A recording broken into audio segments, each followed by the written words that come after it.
Okay, so I just want to continue on with the hyperbola. So we know just a couple of things. We know the basic shape of a hyperbola. I'm going to put a K on top because the K would represent if you change that number on top. So y equals K over X. Now, what else do we know here? Well, we know that X can never equal 0. We know that y can never equal 0.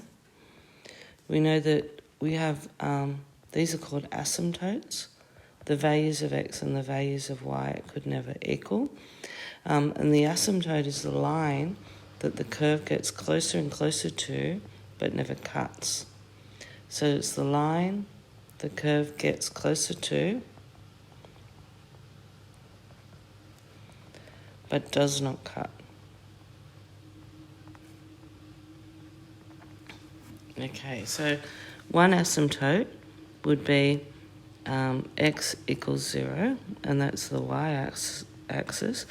And the other asymptote is y equals 0, which is the x-axis. Okay, we also know about the domain and the range. So the domain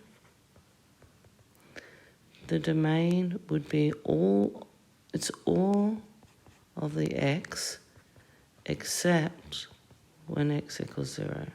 So if you wrote that in interval notation, it would be from minus infinity to 0, but not equal to 0.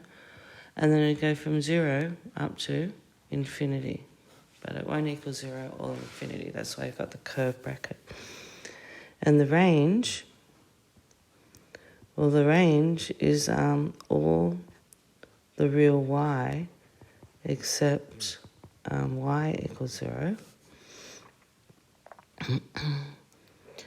And basically, if you put into interval notation, that would be the same thing. Minus infinity bit not equal to it, up to 0.